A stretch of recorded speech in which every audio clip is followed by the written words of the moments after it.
افغانستان میں طالبان حکومت کا کہنا ہے کہ سعودی عرب کابل میں اپنا سفارت خانہ کھولنے والا ہے۔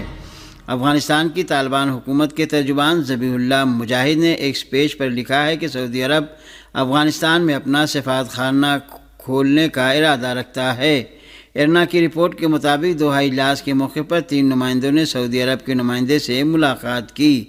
ذبیح اللہ مجاہد کے مطابق سعودی عرب کابل میں اپنا سفارت خانہ بحال کرنے کے ساتھ ساتھ افغانستان کی حکومت کے ساتھ خوشگوار تعاون کا خواہاں ہے اور کابل ریاض کو خاص نگاہ سے دیکھتا ہے۔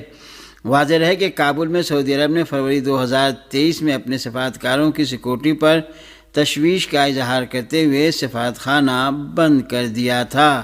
بانی پی ٹی آئی نے پارٹی چھوڑنے والے رہنماؤں کی واپسی روک دی ہے۔ پاکستانی میڈیا کے مطابق اس ضمن میں ذرائع کا کہنا ہے کہ بانی پی ٹی آئی کی ہدایت پر قائم 7 رکنی کمیٹی رہنماؤں کی واپسی کا فیصلہ کرے گی۔ کمیٹی کے سربراہی شاہ محمود قریشی کریں گے، جس میں اسد قیصر، حامد خان، شہریار آفریدی، بیرسٹر گوہر اور شبلی فراز شامل ہوں گے۔ شاندانہ گلزار خواتین کے کیسز اور پارٹی چھوڑنے کی وجوہات پر رپورٹ دیں گی۔ ذرائع کا کہنا ہے کہ قیادت کی رہائی تک کسی بھی رہنما کی پارٹی میں واپسی کو روک دیا گیا ہے۔ بانی پی ٹی آئی کی رہائی کے بعد ہی رہنماؤں کی واپسی کا فیصلہ ہوگا۔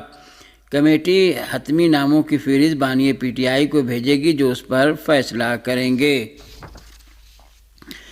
فرانس میں مظاہرین نے ملک کے پارلیمانی انتخابات کے پہلے مرحلے میں کامیابی حاصل کرنے والے انتہائی دائیں بازو کی جماعت مارین لی پین کے خلاف مارچ کیا کہ جس کے حتمی نتائج کا انحصار اگلے ہفتے ہونے والے انتخابات کے دوسرے دور پر ہے۔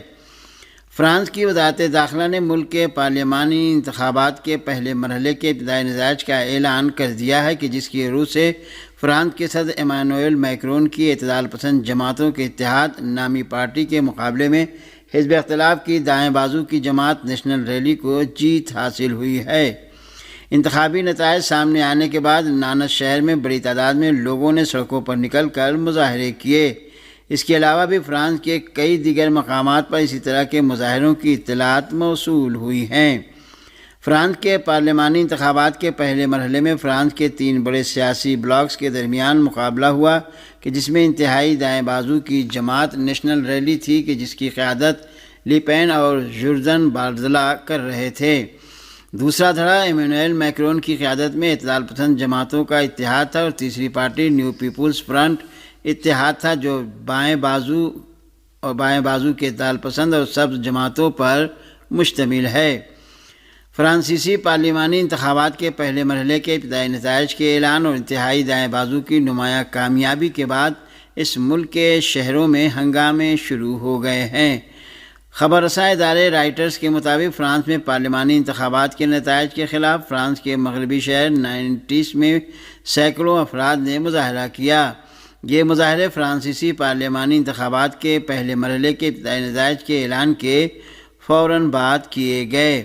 فرانس کے پارلیمانی انتخابات کے پہلے مرحلے کے ابتدائی نتائج کی بنیاد پر یہ واضح ہو گیا ہے کہ 34.2% ووٹرز نے دائیں بازو کی جماعت کی لیڈر میرین لی پین اور ان کی پارٹی نیشنل ریلی کی حمایت کی ہے۔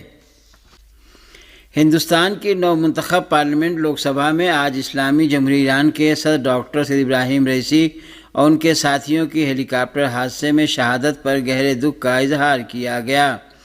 ہندوستان کی نو منتخب پارلیمنٹ لوک سبھا کے اسپیکر اوم برلا نے آج لوک سبھا کی کارروائی کے آغاز پر اپنے خطاب میں اسلامی جمہوریہ ایران کے صدر ڈاکٹر سید ابراہیم رئیسی اور وزیر خارجہ حسین امیر عبداللہیان نیز دیگر عہدیداروں کی ہیلی کاپٹر حادثے میں شہادت پر گہرے دکھ کا اظہار کیا اور ایرانی عوام اور حکومت کو تعزیت پیش کی۔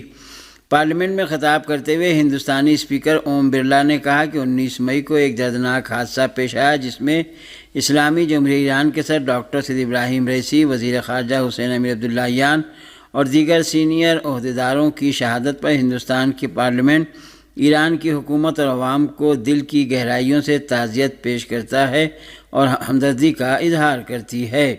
واضح ہے کہ ہندوستان کی نو منتخب لوک سبھا میں صدر کے خطاب پر بحث کا دور جاری ہے۔ فلسطین کی تحریک استقامت کے مختلف گروہوں نے غزہ کے اطراف میں واقع غیر قانونی صہیونی بستیوں من جملہ اشکول کو جوابی حملوں کا نشانہ بنایا ہے۔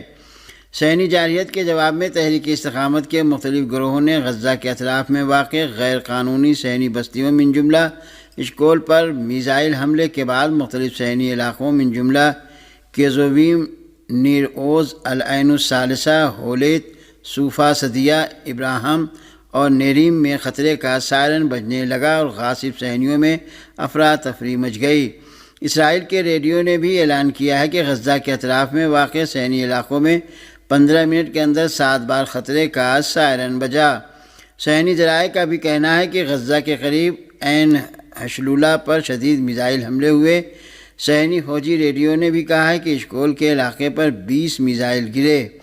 دوسری جانب عوامی محاذ برائے آزادی فلسطین نے ایک بیان میں غرب اردن پر تازہ صہیونی جارحیت اور جہاد اسلامی فلسطین کے فوجی بازو سرائے القدس کے ایک کمانڈر کی شہادت کے بعد اعلان کیا ہے کہ فلسطینی عوام اپنی برحق جدوجہد سے دستبردار نہیں ہوں گے۔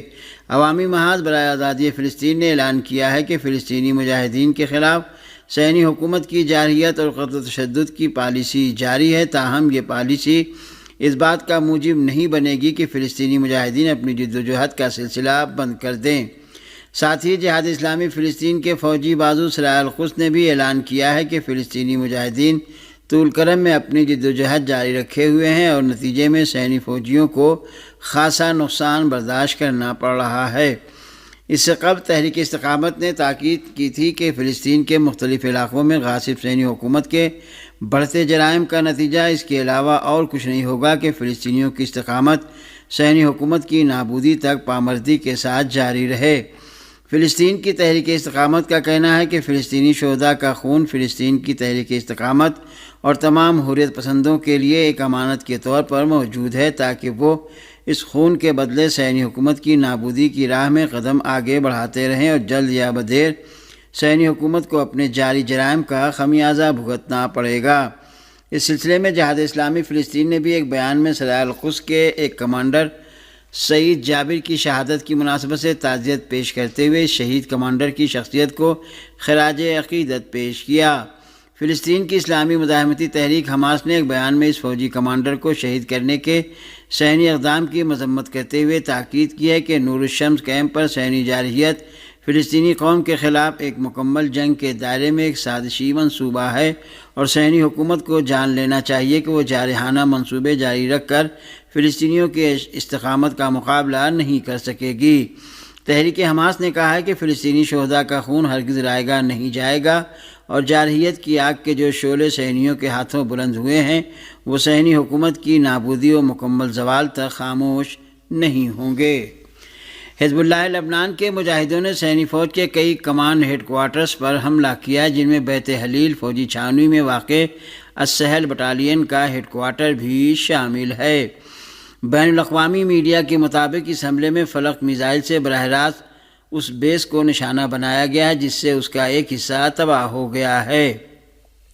اس حملے میں قابض افواج کو جانی نقصان بھی پہنچا۔ ایک اور حملے میں حزب اللہ نے برانید بیس پہ غاصب صہیونی فوج کی 91 بریگیڈ کے ہیڈ کوارٹر کو بھاری برکان میزائلوں سے نشانہ بنایا گیا۔ اس کے علاوہ المطلع نامی صہیونی بستی میں بھی حزب اللہ کے جوانوں نے غاصب فوج کے ایک ٹھکانے پر بھی گولہ باری کی۔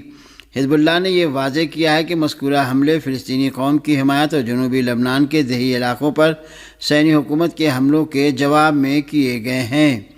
ہفتے کے روز بھی حزب اللہ نے مسکاوم نامی صہیونی فوجی چھاونی پر حملہ کر کے اس کے جاسوسی آلات تباہ کرنے کی خبر دی تھی۔ یمن کی مسلح افواج نے ٹرانس ورلڈ نیویگیٹر بحری جہاز کو نشانہ بنانے کے ساتھ ہی تباہ کن طوفان نامی ایک ڈرون بوٹ کی رونمائی کی ہے۔ المسیرہ ٹی وی چینل کے مطابق یہ ڈرون بوٹ یمن کے اندر بنائی گئی ہے، دشمن کے اہداف کو وسیع پیمانے پر تباہ کرنے کی توانائی رکھتی ہے۔ اس کا وزن 1000 سے 1500 کلو گرام تک ہوتا ہے اور اسے ریموٹ سے کنٹرول کیا جاتا ہے۔ یمنی فوج کے مطابق اس خودکش ڈرون بوٹ کی رفتار 45 کلومیٹر فی گھنٹہ ہے اور یہ ہر موسم میں مشن انجام دینے کے قابل ہے۔ یمنی مسلح افواج نے اپنی جاری کردہ ہدایات کی خلاف ورزی کرنے والے تمام بحری جہازوں کو سخت خبردار کرتے ہوئے کہا ہے کہ وہ اس ڈرون بوٹ کے نشانے پر ہیں۔ گزشتہ دنوں امریکی اخبار نیشنل انٹرسٹ نے اپنی ایک رپورٹ میں امریکی بحری جہازوں پر حملہ کرنے کی یمنی مسلح افواج کی میزائلی صلاحیت کا اعتراف کرتے ہوئے لکھا ہے کہ حوثیوں نے سن 2023 میں یہ ثابت کر دیا ہے کہ وہ اپنی میزائلوں کی مدد سے پورے امریکی بحریہ کو اپنے ملک سے دور رکھ سکتے ہیں۔